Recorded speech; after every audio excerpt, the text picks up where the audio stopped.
Hello neighbors, welcome to Look for the Helpers, Portraits in Community Service. I'm your host, Cynthia Tyler.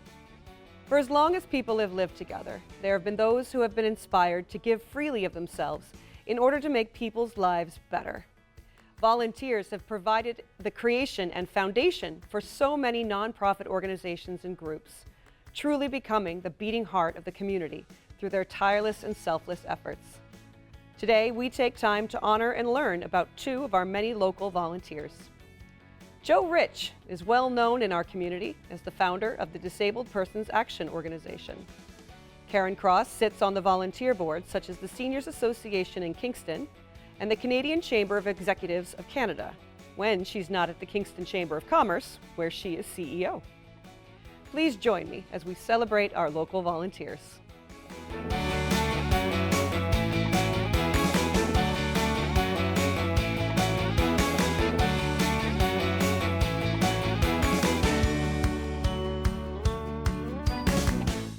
I am here with Joe Rich, the founder and director of the DPAO organization here in Watertown. It's an honor, Joe.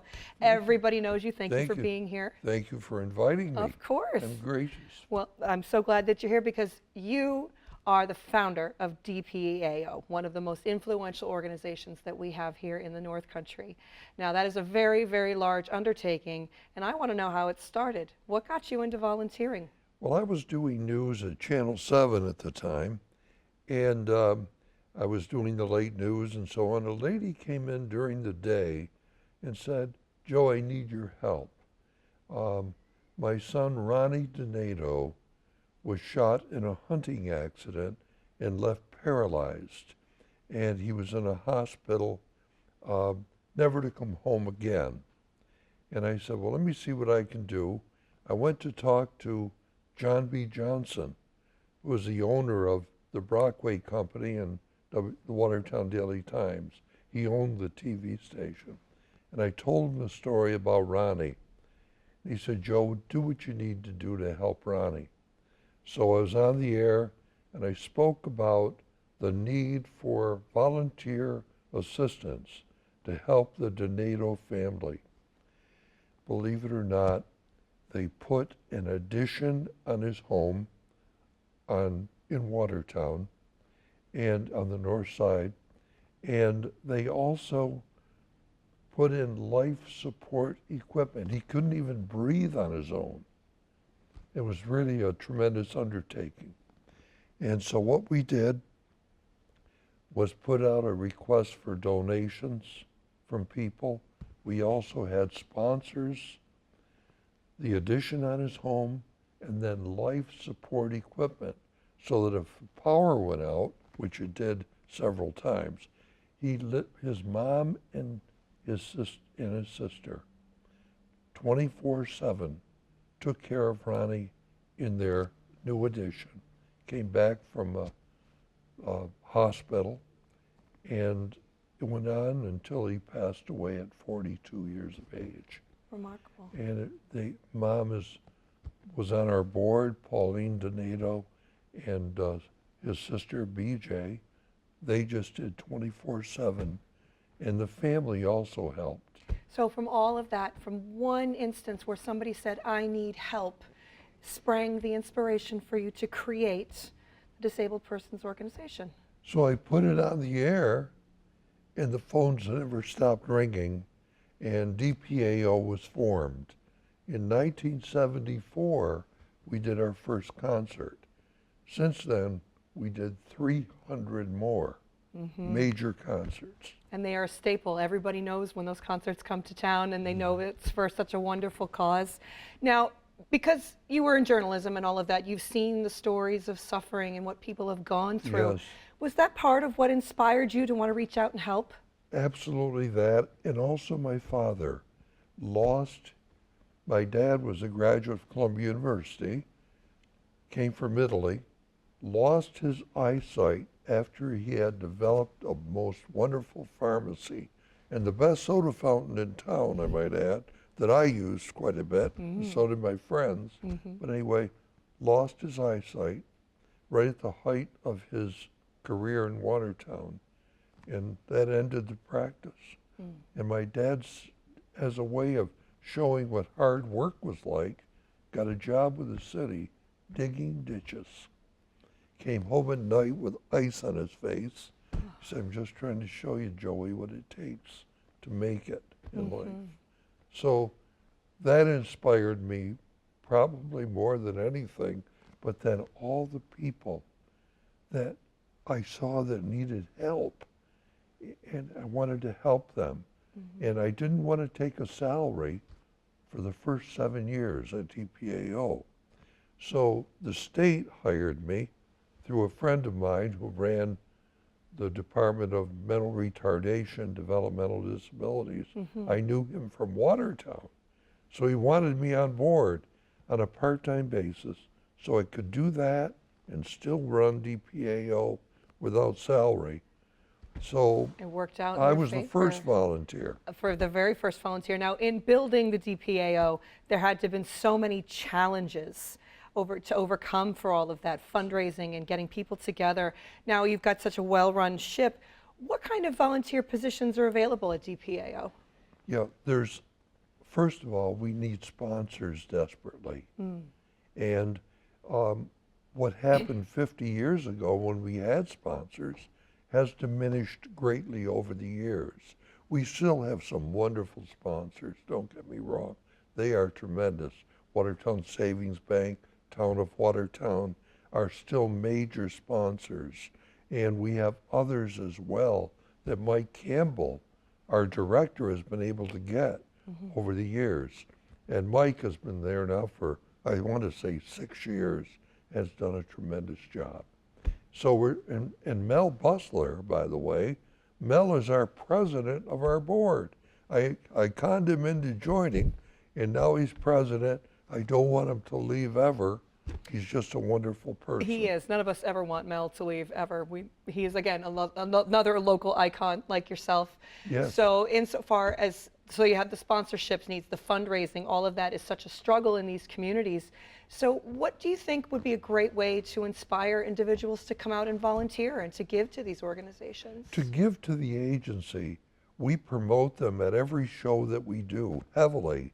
And at the show itself, we promote them, which is a big deal because we run a 30-second spot before each concert on the major sponsors we have. And we mention the other ones. It's a good reason for them wanting to, but if they want to do it just for that reason, but the big reason is the 600 people that we provide services to Tell me more every about day. that. Yes, tell me There's a about who you serve. There's a variety of people with developmental disabilities ranging from autism to mental retardation to various spectrum disorders that we provide services, a full range, traumatic brain injury, you name it. We provide services, and if we get a call and we don't provide the service, we find out who it is, and we make sure they get the service they need. I call usually, and make sure they get the service they need.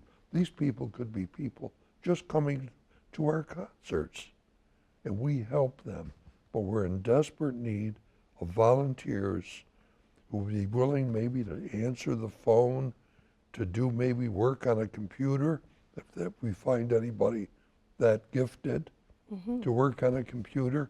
All those kinds of things we desperately need now. This is our 50th anniversary. 50th. Wonderful. And I've been there all 50 years. But I'm just saying, we have other people now like Mike Campbell that does that. Cindy Fitzpatrick, I want to mention her. She took over for me at DPAO. She's been there over 40 years. And my God, I don't know what we do without her, and her assistant is Tina Cummings. My God, they've done wonderful. Thank God we have them, you know. It takes the village. It needs the community, Takes a the village. people. Yes. You're right about that. Absolutely. Now, having seen the great changes that you've brought about in the community, what does that mean to you personally to have brought about this kind of impact to the North Country? I can't even describe it. It's been wonderful.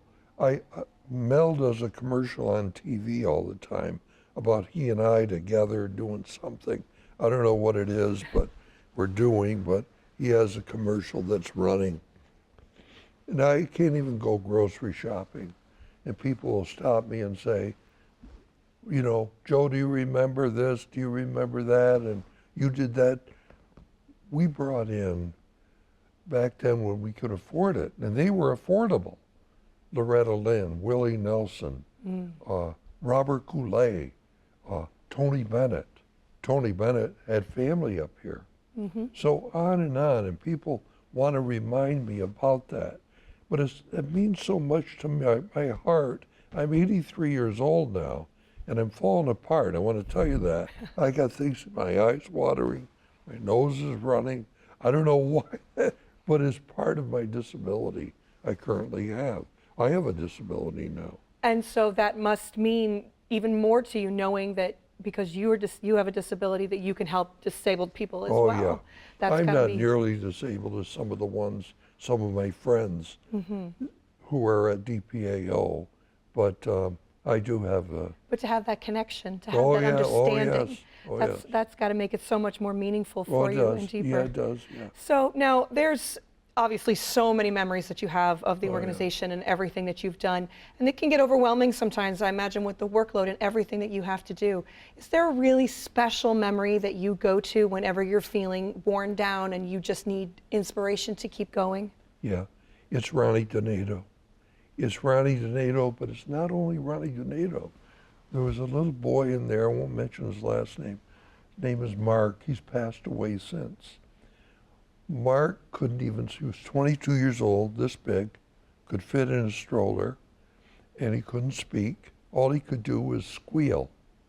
And every day I'd go in there, and Terry Fulmer, who's with us for 40 years, has now retired. The agency wouldn't exist without Terry at the time. She did so much for us. But anyway, I would go in there and Terry would pull him and he would start squealing. What happened was he then went to a facility that JRC had, wonderful agency. We work closely with Howie Ganter now. He's tremendous. He's a wonderful person. Anyway, went over there. The director at the time, Dan Stern, took me on a walk through their new facility. And he's walking through, and I passed a couple doors, and I heard this squeal. I said, Mark's here. What'd you say, Joe? My friend Mark. I just heard him squeal. Joe, you're kidding me. No. We walked back, and there was Mark, sitting up in a wheelchair. Couldn't speak. And I went over and gave him a big hug. And he's passed since. But I remember that more than anything. Now I remember some of the older people that we still have at DPAO. And I go in to see them all the time. And Cindy Fitzpatrick is wonderful. She knows I'm sensitive and tries to help me out. But how wonderful that you have all of those memories. Yeah. Now, Joe, if you see somebody walking down the street and you want, they look lost and they want to try to help, what are the words to inspire them to come and volunteer? Some of the people that we serve that need assistance, that is primarily one of the big things we need right now. But the big thing right now, DPAO Foundation raises the needed money for DPAO. Who's going to fix the roof? They don't have money for that. Who's going to put siding on? Who's going to make it safe for our volunteers and our staff and the people we serve? You know, we need all that help. We need sponsors to sponsor our concerts. And they can call me if they want. You know, I'm available. You always will be, Joe. You're an absolute icon and staple in the community. But Mike Campbell is another one they could call. Well, again, a village it takes to make sure everything works smoothly. Thank you. So, Joe, thank you so much for being here. Thank you. We loved hearing the stories, and we wish you all the continued success for your own endeavors and for DPAO. Well, I appreciate being here, and thank you so much.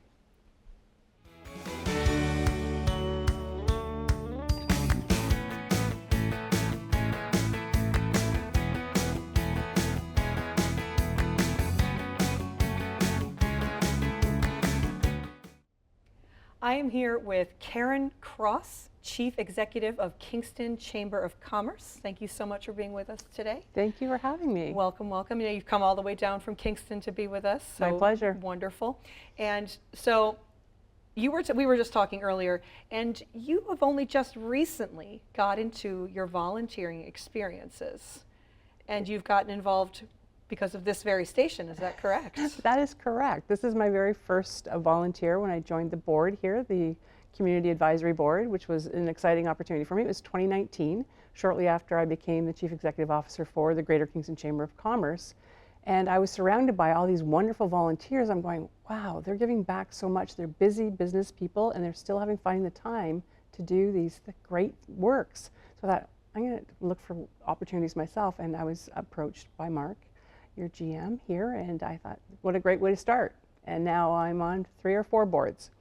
It piles on quick, doesn't it? Yes. It does, but it's such a great experience. It's so rewarding giving back. Wonderful. And now that feeling, that sense of giving back, that had to be rooted somewhere. Who inspired you in your life to do that? You know, I think it really comes from my mother, who was always, she was a stay-at-home mom for a while. She worked for some time as we grew up, but then she really became involved with our military families, because I grew up in the military, and she was always helping newcomers that were coming into on base.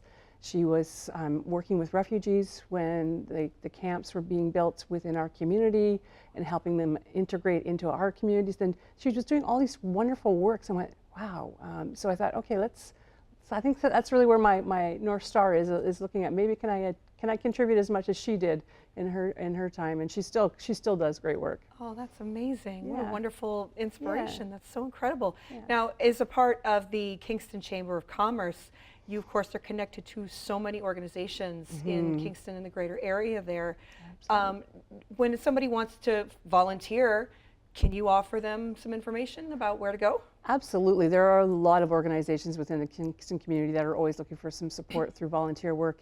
And if you have an opportunity that you want to have open to the public, please let us know. And we're happy to share that with those folks who come to us who work for volunteer. And you can actually volunteer for the Chamber of Commerce as well. Well, now, what kind of work does that volunteering entail? With us, maybe it's a volunteer as a board member. There's always those opportunities that come up every year, as well as we have different varieties of committees from our advocacy work that we do. We have our member engagement committees. We have a golf committee, and we have a Kingston Business Awards committee as well. So there's lots of different opportunities to give back to the community.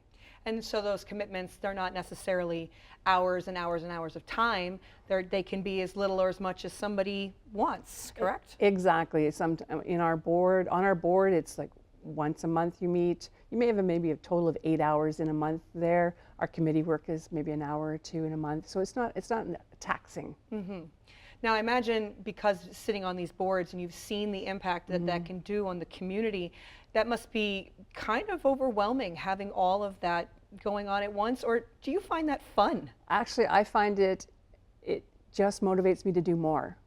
I think it's that whole saying about busy hands makes light work, and just keeping busy. I think that's really what inspires me to do more. And it just, when you start down this path, you just see the more opportunities that are there. So what more can I do? What more can I help with? What more can I support, can I provide? And that must be incredibly enriching for you personally. Yeah, absolutely. It yes. is. Well, It is. Again, busy hands keeps you going, Yeah. all of that, absolutely. What are the challenges that you face from on those boards? What do you see challenging the volunteer work in the community? I think one of the challenges really comes down to time and prioritizing where your time can be best spent. I think really is the biggest challenge of all. Right. Now, all of those other boards that you sit on, do you serve in different capacities? What kind of work do you do on those other boards? The other boards, there's a variety of different capacities here. I sit as chair of the advisory committee. I sit as a director at large at the Canadian Chamber of Executives of Canada, and which is a little bit more, and it's only 4 times a year, so that's okay. It's a little bit less moment. And I also sit on the Seniors Association in Kingston, which is a phenomenal organization, and I just feel so rewarding there, as we see as the work that we do with programming and the number of volunteers that are there. It is incredible. The senior, now tell us about that. The Seniors Association. The Seniors Association. Of Kingston, yes. It is a phenomenal organization. There's over 5,000 members. It's a way of connecting seniors who may not have somewhere to go during the day. They want activities. There's the programming is, we probably have, I think, over 300 different programs that we're running through hundreds of different volunteers who support these programs. It's just an incredible, and it's so enriching when you're there and you see the interaction. Now, can anybody volunteer? Is it all ages? It's all ages. Wow. Yeah. So have you had any experiences in that particular organization that really jump out at you? Well, I'm actually also a certified Pilates instructor, so I did have an opportunity once to fill in for someone at the center to teach the Pilates class there, and it was so enriching.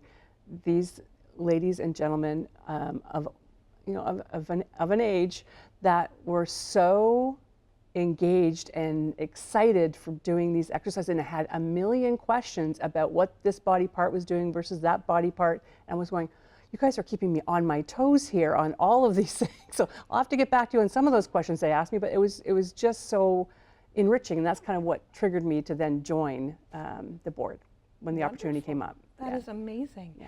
Because it's so important that we build communities. I know we've got an epidemic of loneliness, people that are seeking connections, people that are reaching out to try to find community. It was decimated after the pandemic, and now we're slowly rebuilding all of that. So when you go forward into the communities and you have experiences like that, you see somebody on the street and they look lost and they don't know, how do I help? What do you say to them to inspire them to volunteer? What are you passionate about? What do you want to give back to the community? Is there a particular organization you have in mind? Is there a skill set that you want to help someone else learn or give back, or do you just want to support? What would that look like? And then I'm happy to point them in that direction or make that actual connection myself for them with whoever that person is at the other end. Very good. We have heard many times on this program already that boards are a way of bridging organizations. Yes. If you don't know the answer, you will help find the answer, yes. Which I mean is phenomenal to think that volunteers, no matter how small or large, they all contribute to the greater good. Absolutely. So that's fantastic. Where can they find out more information about your organizations? About the chamber itself, simply kingstonchamber.ca. Come on in, just go there, hit info, or call any one of our staff, and we're happy to chat and reconnect you with what services you might be looking for or what help you might want to provide. Now, the seniors organization that you are a part of, and you said it was over 5,000 members, and that's just people that are being serviced, or is that volunteers, or is that everybody? That's just members. So there's incredible. another 300 plus volunteers who run all the programming at, I think we're at 5 or 6 different locations at this point that support the community, a wider community than just Kingston itself. That's excellent. With all of the volunteer work that you have done so far, what do you hope will come of it in the future? That others see that you really can have a strong impact through your volunteer work. And it's important to give back. Excellent. Very, very good. And of course, it's changed your life, and you've seen it change the lives of others. Is there any particular memory that stands out at you when you're feeling low and challenged? Is there something that you go to say, this is what's going to keep me going? I think some of the work that we did through the pandemic, trying to support businesses through that very difficult, dark time. We operated a distribution center through the chamber for distributing COVID testing kits. And through that, we're a small organization, we have 600 members plus. Through this organization, we supported over 2,000 members and gave out over 180,000 kits with a staff of 2 during COVID. Oh. So I think that really inspires me to think we can do anything we put our mind to. So just think positive, it will happen. Wonderful. That is a fantastic way to look at it. What a wonderful thing to come out of such a dark time, like you said. Yes. Well, thank you so much for being with us, Karen. We definitely appreciate it, and we wish you all the success in your future endeavors. Thank you so much for having me. I appreciate your time.